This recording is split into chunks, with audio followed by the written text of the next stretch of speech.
தந்தை மகன் தூயாவின் பெயராலே ஆமன். இன்று பொதுக்காலம் 32வது வாரம் வியாழக்கிழமை 2ஆம் ஆண்டுக்குரிய வாசகங்களை பார்க்க இருக்கிறோம். இந்த வேளாண்மையின் மைய கருத்து என்பது புதிய பார்வை புதிய உறவு. திருப்பலி நிறைவேற்றியவர் அருட்தந்தை ஜான்சன் எட்வர்ட் அவர்கள். இவர் எப்போதும் போல் கத்தோலிக்க மறை உரைதான் என்று கொடுத்தார்கள். அதில் ஒன்றும் குறை சொல்ல முடியாது. ஆனால் கத்தோலிக்க மறைவுரை தான் இருந்தாலும் முழுமையாக கருத்து வெளிவரவில்லை. இதனால் இவ்வளவு தூரம் செய்யறது பெரிய விஷயம்தான். இந்த ஃபாதரை பார்த்திருக்கிறோம் பல முறை. அவ்வளவாக அந்த அருங்குடை சாயல், அதாவது அந்த வளமை நற்செய்தி அதன் சாயல் அவரிடம் இருப்பதில்லை. சிலுவை நற்செய்தியை நோக்கி போகிறார் என்பது அந்த மறைவுரையில் தெரிகிறது. ஆனால் அந்த சிலுவையை வெளிக்கொணரவில்லை என்றால் வெளிக்கொணர்ந்தார் ஒரு இரு வார்த்தைகளில். அது அவ்வளவாக முக்கியத்துவம் தரப்படாதால் அந்த செய்தி மக்களுக்கு சேராது. இருந்தாலும் இவ்வளவு தான் நாம் எதிர்பார்க்க முடியும் திருச்சபையிடம். இதற்கு மேல் அவர்கள் விளக்கம் தருவார்கள் என்று அனைத்து குருக்களிடம் இருந்தும் எதிர்பார்க்க முடியாது. ஒரு சில குருக்கள் பியோவை போன்றவர்கள் யாராவது புனிதர்கள் இருந்தால் அவர்கள் வேண்டுமானால் இந்த அளவிற்கு மேல் ஒரு படி மேலே சென்று கடவுளின் உறவை விளக்கலாம். என்ன அது இது பண்ணவில்லை அப்படின்னா, புதிய பார்வை புதிய உறவு.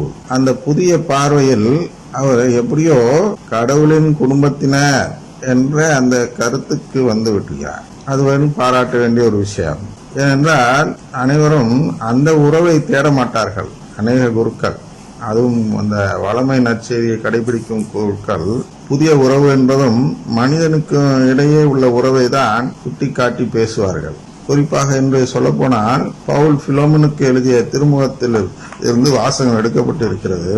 அந்த வாசகத்தில் ஒரு அடிமைக்கும் எஜமானனுக்கும் உள்ள உறவு குறித்து கூறப்படுகிறது. அதில் உள்ள மைய கருத்தை வாசித்து காட்டுகிறேன்.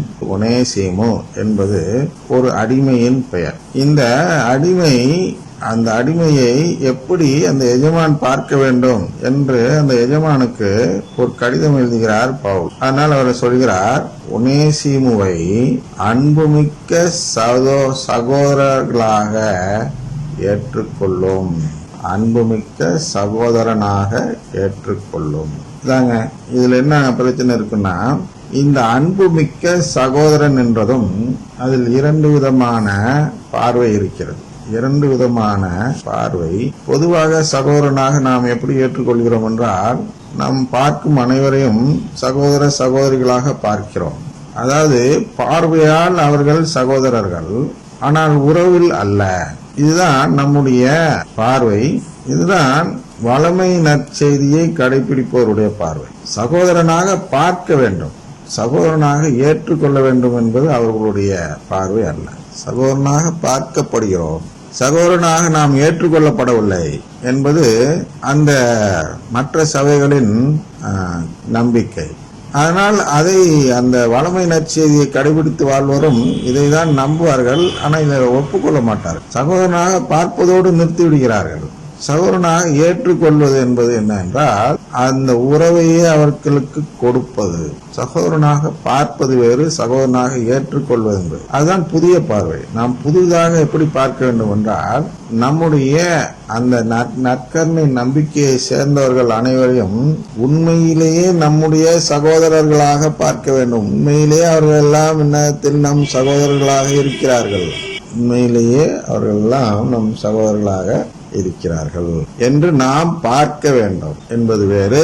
நாம் உண்மையிலேயே சகோதரர்களாக இருக்கிறார்கள் என்று ஏற்றுக்கொள்வது என்பது வேறு. பவுலடியார் இந்த கடவுளின் குடும்பத்தை குறித்து தான் இவ்வளவு கடிதங்கள் எழுதியிருக்கிறார், திருமுகங்கள். அதனால் இந்த சிறிய ஒரு புரிதல் மாற்றத்தில், அதாவது மாற்று புரிதல் என்று சொல்லலாம், இந்த புரிதல் மாறிவிடுவதால், இந்த பார்வை மாறிவிடுவதால் திருச்சபையில் ஒரு பெரிய பிளவு ஏற்பட போகிறது என்பதை அவர் அன்று உணராமல் இருந்திருக்கலாம்.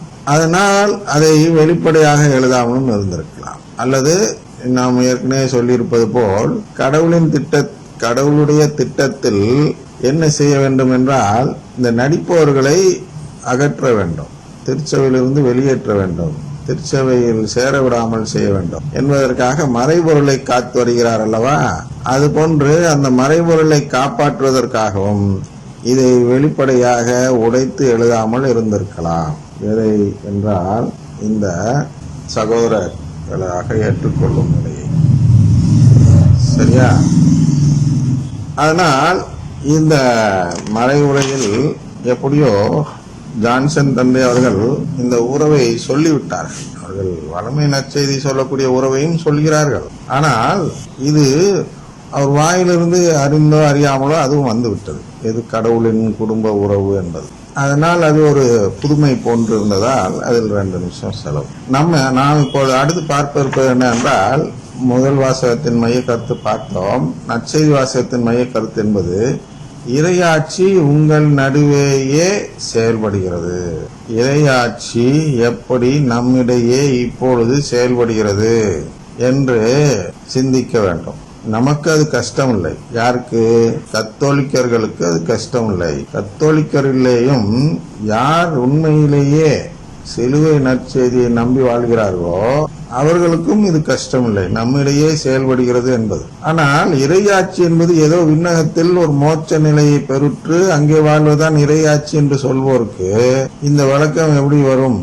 இதை எப்படி வளர்க்குவார்கள் என்பது எனக்கு புரியவில்லை. நாம் சின்னதாகவே சொல்லிவிடுவோம். இறையாட்சினா ஏற்கனவே சொல்லி இருக்கிறோம், கடவுளின் குடும்பம். அப்ப கடவுளின் குடும்பம் நம்மிடையே நம் நடுவேயே இப்பொழுதே செயல்படுகிறதா இல்லையா என்றால் செயல்படுகிறது. யாரெல்லாம் உண்மையிலேயே நற்கருணை ஆண்டவரை நம்பி இன்று இங்கே வாழ்ந்து கொண்டிருக்கிறார்களோ அவர்களெல்லாம் உண்மையிலேயே கடவுளுடைய குடும்பத்தின் உறுப்பினர்களாக இங்கே வாழ்ந்து கொண்டிருக்கிறார்கள். அதனால் இறையாட்சி என்பது ஏதோ விண்ணகத்தில் மட்டும் இருப்பதல்ல, அது மண் உலகிலும் இருக்கிறது. அதனால்தான் நாம் இந்த புனிதர்களின் சமூக புரோதனத்தை விசுவசிக்கிறோம் என்று, அவர்களுடைய உறவை நம்புகிறோம் என்று நம்பிக்கை அறிக்கையில் கூறுகிறோம். ஏனென்றால் நாமும் அவர்களும் ஒரே குடும்பமாய் இருக்கிறோம். கடவுளின் குடும்பம் மண்ணகத்திலும் இருக்கிறது, விண்ணகத்திலும் இருக்கிறது. விண்ணகமும் மண்ணகமும் சேர்ந்து இருக்கக்கூடிய ஒரு குடும்பம் தான் அந்த கடவுளின் குடும்பம் என்ற இறையாட்சி. ஆனால் நாம் இங்கேயே கடவுளுடைய உறவு பெற்றோராக மாறிவிடுகிறோம். எப்பொழுது என்றால் நாம் உண்மையிலே அவரோடு உடன்படிக்கையை செய்து விட்ட பிறகு. திருமுழுக்கு பெற்ற உடனே அல்ல, நல்லா புரிஞ்சுங்க. உங்களை திசை திருப்பி விடுகிறார்கள். திருமுழுக்கு பெறுவது என்பது உடன்படிக்கை செய்வதற்கான தகுதியை பெறும் நிலைதான் திருமுழுக்கு. திருமுழுக்கே மீட்பாகாது. ரட்சிக்கப்பட்டியான்னு இந்த முழுக்கு ஞானஸ்தானம் பெற்றவங்களாம் முழுக்கு ஞானஸ்தானத்துக்கு அந்த பேரை வைத்து நம்மள்ட்ட கேட்பாங்க மறைமுகமா. நம்ம ரட்சிக்கப்பட்டியானு என்ன பக்கன்னு முழிப்போம். ரட்சிக்கப்பட்டியான என்ன அப்படி முழிப்போம். அவனுடைய இது என்னன்னா பரிபாஷை மாதிரி, என்ன ரட்சிக்கப்பட்டுட்டேன் அப்படின்னு அவன் சொன்னானா அவன் முழுக்கு ஞானஸ்தானம் வாங்கிட்டான்னு அர்த்தம். அதனால் இந்த ரட்சிக்கப்பட்டுட்டியா என்ற அடையாளம் என்ன என்றால், நான் கடவுளின் குடும்பத்தை விட்டு விலகிவிட்டேன் என்பதற்கான அடையாளமாக இருக்கிறது. முழுக்கு ஞானஸ்தானம் என்றால் என்ன தெளிவா புரிஞ்சுங்க. அதுல நம்ம கத்தோலிக்கர் சென்று முழுக்கு ஞானஸ்தானத்தை வாங்குவாங்க. அது என்ன அப்படின்னா, இந்த அரகுர குருக்கள், வளமை நற்செய்தியை நம்பக்கூடிய குருக்கள் என்ன செய்வார்கள் என்றால், அது ஒன்றும் தப்பு இல்லப்பா, போப்பா, எல்லா ஞானஸ்தானம் ஒண்ணுதான்ப்பா என்று சொல்லி அனுப்பிவிடுவார்கள். ஆனால் உண்மையில் முழுக்கு ஞானஸ்தானம் என்றால் என்ன என்றால், அவர்கள் எல்லாம் கடவுளின் குடும்பத்தை நம்பாதவர்கள். நம்முடைய திருமுழுக்கு கொடுப்பவர்கள் எல்லாம் கடவுளின் குடும்பத்தை நம்புகிறவர்கள். அவர்கள் அந்த மதத்தில் சேர்க்கும் சடங்குதான் அவர்களுக்கு திருமுழுக்கு. நமக்கு கடவுளின் குடும்பத்தில் சேர்க்கும் சடங்குதான் நம் திருச்சபையில், கத்தோலிக்க திருச்சபையில் கொடுக்கப்படும் திருமுழுக்கு. எனவே இங்கே கடவுளின் குடும்பத்தை நம்புகிறவர்கள் கத்தோலிக்க திருச்சபையின் திருமுழுக்கை எடுத்துக்கொள்ள வேண்டும். யாரெல்லாம் கடவுளின் குடும்பத்தை நம்பவில்லையோ அவர்களெல்லாம் அந்த முழுக்கு ஞானஸ்தானமோ அவர்கள் கொடுக்கக்கூடிய எந்த வடிவில் கொடுக்கக்கூடிய அந்த திருமுழுக்கு எதை வேண்டுமானாலும் எடுத்துக்கொள்ளலாம். ஆனால் 2 திருமுழுக்கும் ஒரே நோக்கமுடையது அல்ல, ஒரே எதிர்நோக்குடையது அல்ல. ஆனால் 2ம் ஒரே திருமுழுக்கு என்று சொல்லும் கூற்று தவறானதுதான். 2ஆம் வத்திக்கான் சங்கம் சொல்கிறது, யார் சரியான வார்த்தையில் அந்த திருமுழுக்கு கொடுத்தாலும் அது ஏற்றுக்கொள்ளக்கூடிய திருமுழுக்கு தான் என்று கத்தோலிக்க 2ஆம் வத்திக்கான் சங்கம் கூறினாலும், எதிர்நோக்கு வேறுபடும் வரை என்னதான் ஒரே வார்த்தையில் சொன்னாலும் அது ஒரே திருமுழுக்காக இருக்காது. அப்படி இருந்து விட்டால் நாளைக்கு இந்தியா முழுவதையும் நாம் திருமுழுக்கு கொடுத்து மாற்றி விடலாம். ஒரே இடத்தில் நான் நின்று கொண்டு இன்று இந்திய மக்கள் அனைவரையும் பிதா சுதன் பரிசுத்தாவின் பெயரால் திருமுழுக்கு கொடுக்கிறேன் என்று சொல்லி அனைவரையும் கிறிஸ்தவர்களாக மாற்றிவிடலாம். என்ன புண்ணியம்? யாருமே அந்த எதிர்நோக்கை மாற்றி இருக்க மாட்டார்கள், யாருமே அந்த நம்பிக்கைக்குள் வந்திருக்க மாட்டார்கள். எனவே அவர்களெல்லாம் திருமுழுக்கு பெற்றவர்கள் என்று கூறுவதால் அவர்களுக்கு நிலைவாழ்வு கிடைக்கப் போவதே இல்லை. அது போன்ற நிலைதான் இவர்கள் கொடுக்கும் திருமுழுக்கு. முழுக்கு ஞானஸ்தானத்தில் பயன்படுத்தக்கூடிய வார்த்தைகள் அதே வார்த்தைகளாக இருந்தால் கூட அவர்களுடைய எதிர்நோக்கு வேறையாக இருக்கும் வரை அவர்கள் சாத்தானை விடவிடை. என்ன கேட்கிறார்கள் திருமுழுக்கு கொடுப்பதற்கு முன்பு? நீ சாத்தானை விட்டு விட்டாயா? விட்டு விட்டேன் என்று நான் சொல்ல வேண்டும். சாத்தானுடைய மாயைகளை நான் விட்டு விட்டாயா என்று கேட்பார்கள். விட்டு விட்டேன் என்று சொல்ல வேண்டும். இது ரெண்டையும் விடல அப்படின்ன நிலையில நான் சும்மா வாயளவுல விட்டு விட்டேன் என்று சொன்னால் நான் எடுக்கும் திருமுழுக்கு முழுமையான செல்லுபடியாகும் திருமுழுக்காக இருக்குமா? நான் சாத்தானை விடமாட்டேன் என்று உறுதிமொழியோடு நான் திருமுழுக்கு பெற்று கொண்டால் அந்த திருமுழுக்கு செல்லுபடி ஆகுமா? செல்லுபடியே ஆகாது. சாத்தானை விட்டு விடுவதென்றால் என்ன என்றால், கடவுளின் குடும்பம் இல்லை என்ற அந்த நம்பிக்கையை விட்டு விட்டாயா? சாத்தானின் மாயை விட்டு விடுவது என்றால் என்ன? வளமையை நோக்கி போகக்கூடிய அந்த முயற்சியை விட்டு விட்டாயா? சாத்தானை ஏதோ கொம்பு வச்சுட்டு இருக்கான்னு நினைக்காதீங்க தயவு செய்து. நம்பிக்கை தான். நம்முடைய நம்பிக்கை சாத்தானுக்கு ஏற்புடைய நம்பிக்கையாக இருந்தால் நாம் சாத்தானை சார்ந்தவர்கள். அதுதான் இந்த கிறிஸ்தவர்களுக்கும் இந்துக்களுக்கும் இங்க பிரச்சனை வருது. அந்த உரு வழிபாடு செய்கிறவர்கள் எல்லாம் சாத்தானின் மக்கள் என்று ஒரு வசனம் இருப்பதால் அதை சுட்டிக்காட்டி இந்துக்கள் எல்லாம் சாத்தானின் மக்கள் என்று அந்த பெந்தோஸ்து புராட்டஸ்டன்ட்காரர்கள் அவர்களை புண்படுத்தும் விதத்தில் போதிக்கிறார்கள். அதை குறித்து விவிலியத்தில் அவ்வாறு சொல்லவில்லை. சாத்தானின் மக்கள் என்றால் இந்துக்கள் என்று விவிலியத்தில் சொல்லவில்லை. இவர்களா அதை மாற்று பொருள் எடுக்க அவர்கள்தான் சொல்லக்கூடிய அவர்கள்தான் உண்மையில் பார்க்க போனால் சாத்தானின் மக்கள். ஏனென்றால் அவர்கள்தான் கடவுளின் குடும்பத்தை நம்பாதவர்கள், இறையாட்சியை நம்பாதவர்கள்.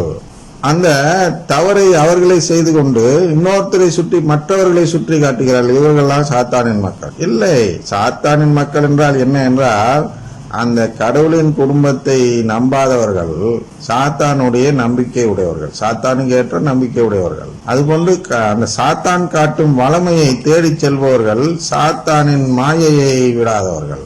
இவர்கள் திருமுழுக்கு பெற முடியாது. திருமுழுக்கு என்றால் கடவுளின் இறையாட்சி என்று சொல்கிறோம் அல்லவா, அந்த கடவுளின் குடும்பத்தில் சேர்க்க விண்ணப்பிக்கும் செயல். அதே தீர்ப்பாகாது. நான் அன்று முதல் திருமுழுக்கு பெற்று அந்த எதிர்நோக்குடையவனாக இருக்கும் பொழுது, எந்த எதிர்நோக்கு? கடவுளின் குடும்பத்தை எதிர்நோக்கி இருப்பவனாக இருக்கும் வரை நான் கடவுளின் குடும்பத்தை சேர்ந்தவன்.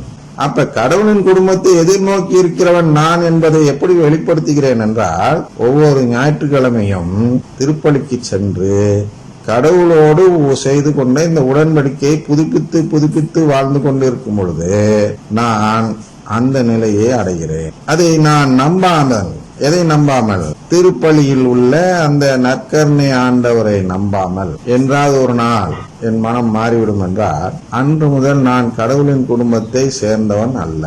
ஏனென்றால் நான் அந்த உடன்படிக்கையை புதுப்பித்துக் கொள்ளவில்லை.